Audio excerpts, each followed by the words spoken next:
Hello everyone, welcome to my channel. I am Satyam. In this video, we have to discuss Chapter 8 Quadrilateral Exercise 8.1. So, आधी exercise हमारी हो चुकी है, ये वाली फिफ्थ क्वेश्चन तक पिछली वीडियोस में डाल चुका हूँ. So moving to question number 6. Question number 6 देखते हैं. डायगोनल्स ए सी आपको दिख रहा है, डायगोनल AC के बीच में है. So diagonals AC of a parallelogram ABCD bisect angle A. Show that it bisect C also and ABCD is a rhombus. तो आपको ये क्वेश्चन वैसे तो इम्पॉर्टेंट है. देखो आपको क्वेश्चन में क्या बोला है कि आपके पैरेललोग्राम के डायगोनल्स दे रखे हैं A और C, AC, और वो ABCD मतलब पैरेललोग्राम है ABCD, वो ए को बाइसेक्ट करते हैं. आपको ये दिखाना है कि वो सी को बाइसेक्ट करते हों और ABCD रोम्बस है.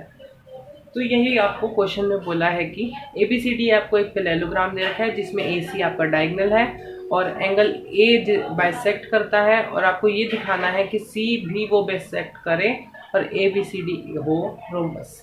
तो स्टार्ट करते हैं क्वेश्चन. सो हमें जैसे मैंने पिछले क्वेश्चन आपको बताया, अभी तो सबसे पहले फर्स्ट पार्ट कराऊंगा, उसके सेकंड पार्ट पे आएंगे. सो मैंने जैसे आपको बताया था कि हमेशा पहले क्या लिखते हैं, गिवन टू प्रूव, जिसको आपको 1 नंबर मिलता है. सो हमें सबसे पहले लिखना होता है गिवन. हमें गिवन क्या है, क्वेश्चन में गिवन है that AB is equals to DC. हमें ये चीज गिवन है कि AB जो है वो DC के इक्वल है.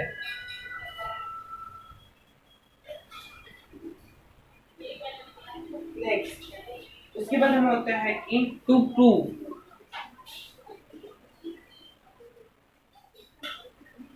टू प्रूव क्या, that it bisect angle C also, angle C, and first हो गया. सेकंड आपका हो गया ABCD is a rhombus.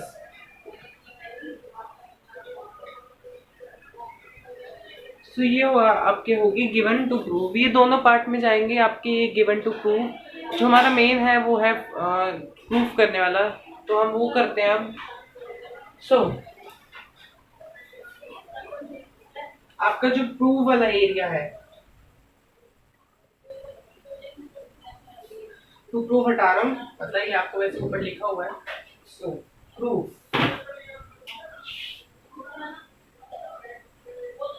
Proof आपको सबसे पहले क्या करना है, फर्स्ट पार्ट देख रहे हैं हम. फर्स्ट पार्ट में बोला आपको कि it bisect angle C also. So अगर वो एंगल A को बाइसेक्ट करता है तो उसको एंगल C को भी बाइसेक्ट करना है. तो हम पहले कॉन्ग्रुएंट प्रूफ करते हैं ट्रायंगल्स में. सो सबसे पहले हम लेते हैं ABC एंड ADC. हम ये दो ट्रायंगल लेते हैं कॉन्ग्रुएंट प्रूफ करने के लिए, ये और ये. तो हम लिखेंगे सबसे पहले in triangle ABC and triangle ADC. So इसमें हमने क्या करना है, सबसे पहले angle 1 is equals to angle 2 हमने करना है गिवन. एंगल 1 2 कौन सा मैं बताता हूँ.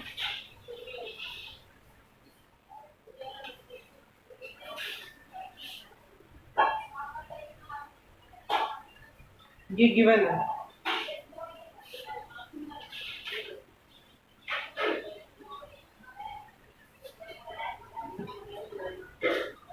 ये तो आपका है एक मेथड, जो एक मैं दूसरे मेथड से भी कराऊंगा. जो सा आपको इजी लगे आप वो वाला देख लीजिएगा. तो सबसे पहले ये वाला कराई देता हूँ, अगर ये वाला लिखा होगा तो. सो हमारा पहला है that angle 1 is equals to angle 2. ये हमें गिवन है.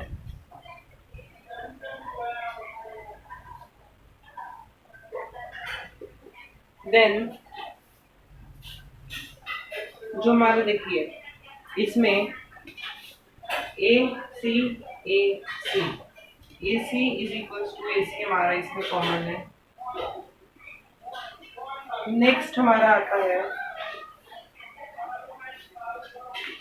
A D is equals to B C, that AD is equals to BC, and because they are equal, or not, because they are opposite sides. Property of parallelogram, that opposite sides of parallelogram are equal, so AD is equals to BC.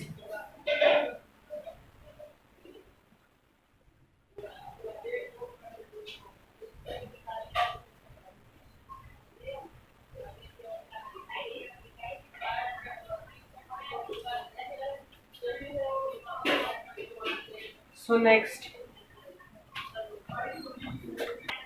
so now triangle ABC is congruent to triangle ADC.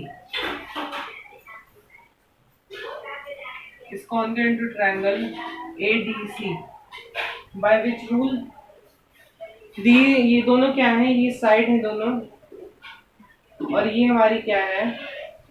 ये भी side है। सो ये हमारा हो गया S A S, sorry angle A, one is angle and two are sides. ये दो क्या होगी आपकी साइड, मैंने गलती से गिवन को देख के कह दिया। सो ये हो गया आपका angle. So by S A S आपका ये प्रूव हो गया congruent. Next angle 3 angle 4 equal CPCT by CPCT, congruent parts of a corresponding parts of a congruent triangle.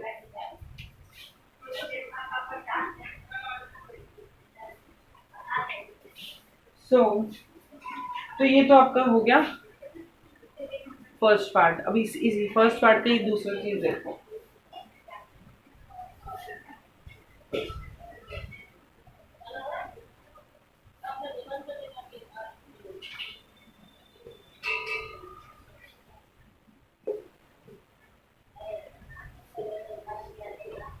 सो इसका देखिए क्या है, पहले तो पैरेललोग्राम बनाने पर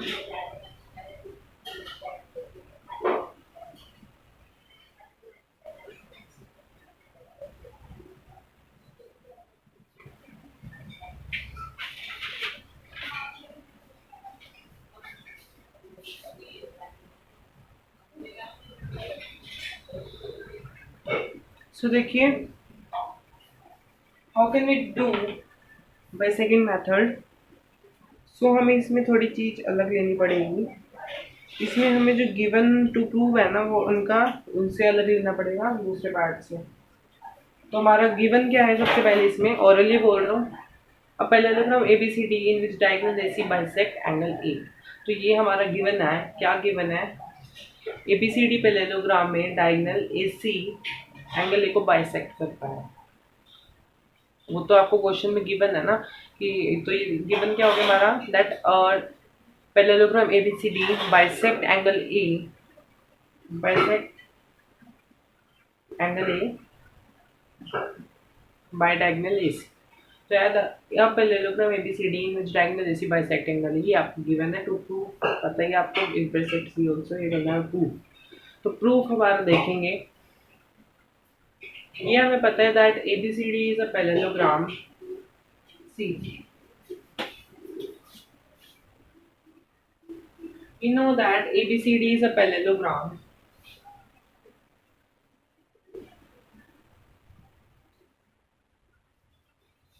ABCD हमें पता है कि एक पैरेललोग्राम है। So AB is parallel to DC। अगर ABCD पैरेललोग्राम है so AB DC के पैरेलल होगा।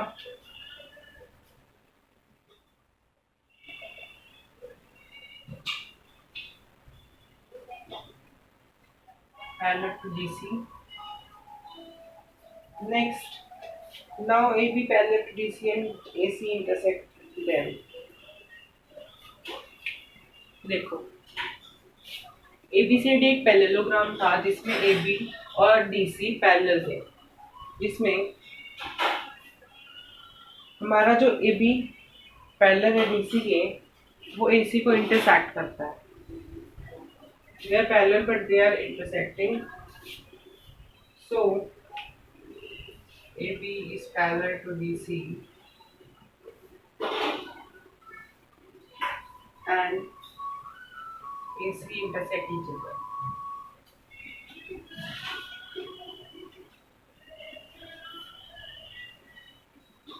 So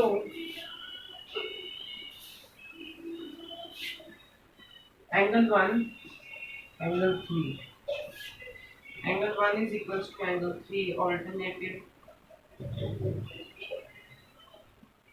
interior angle. तो ये हो गया आपका ऑल्टरनेटिव इंटीरियर एंगल। इतना कि वैसे ये वाला ज़्यादा इजी है। देखिए शुरू से बताता हूँ। ए बी सी डी हमें पता है कि ए बी सी डी एक पैरेललोग्राम है जिसमें ए बी, अगर वो पैरेललोग्राम है तो ए बी डी सी के पैरेलल होगा, और अगर वो पैरेलल हो तो ए सी इंटरसेक्ट करेगा। So angle 1 is equal to angle 3 alternative angle.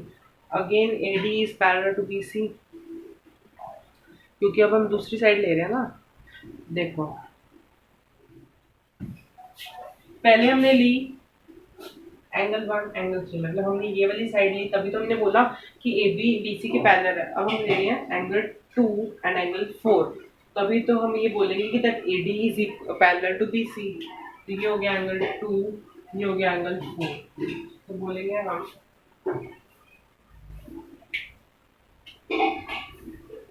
A D is parallel to B C, then intersect AC. So angle 2 is equals to angle 4, alternative interior angle. So next, but अब हमने देखो ये part तो हो गया हमारा अलग। अब अगर हमारा बोल रखा है हमें क्वेश्चन में दैट हमें ये गिवन है that AC is a bisector of angle A। AC is bisector of angle A, bisect कर रहा है एंगल A को AC। So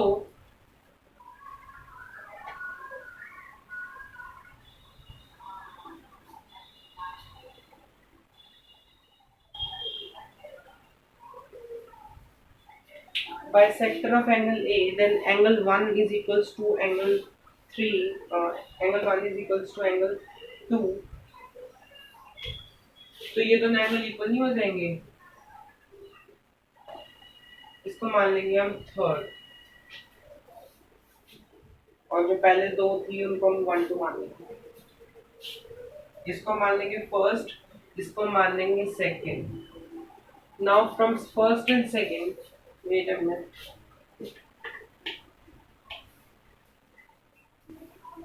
So now from first, second and third we have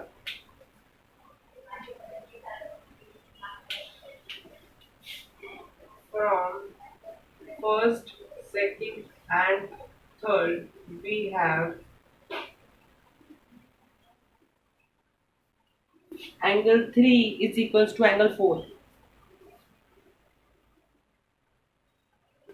Hence angle C is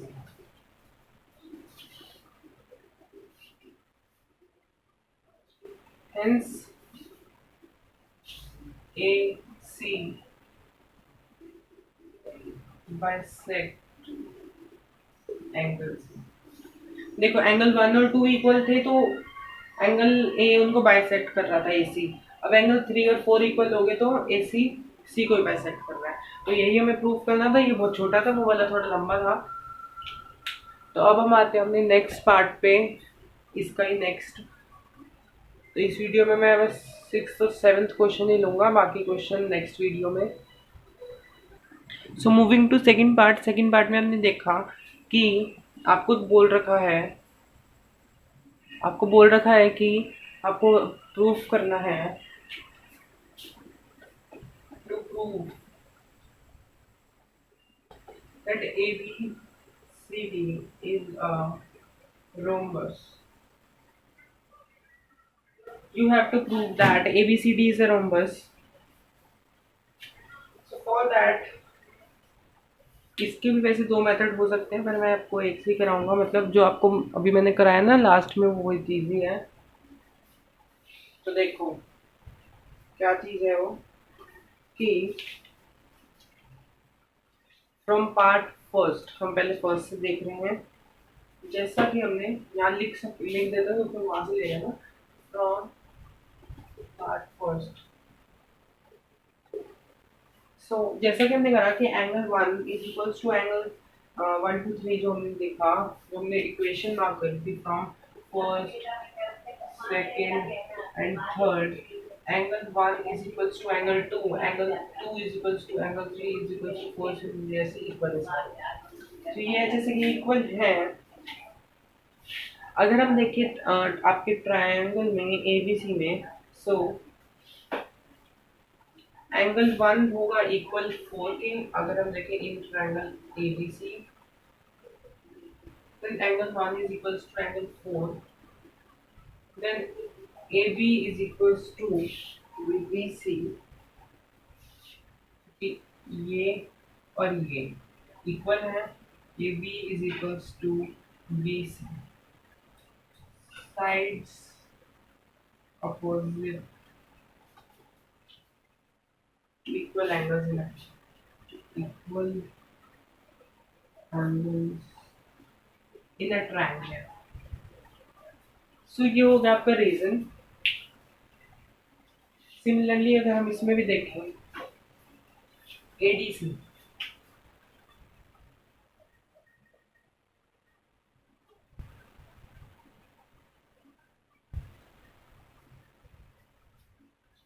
so ADC में भी वही रहेगा कि that AD is equals to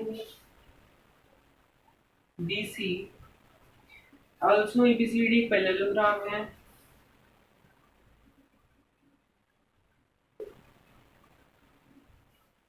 so AB होगा equal to CD, AB equals to CD and AD equals to BC।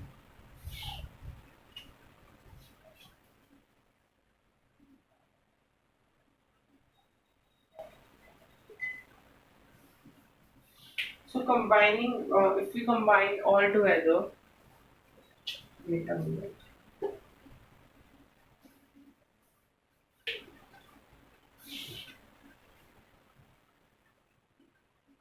If we combine all together means AB is equals to BC, BC is equals to CD, CD equals to DA. Hence, the ABCD is a rhombus.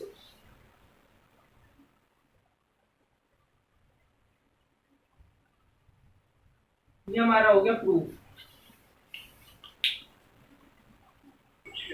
So now we come to the end of this video. Thank you for watching. If you like, share, subscribe and press the bell icon for more updates. 7th question मैं बाद में कराऊंगा।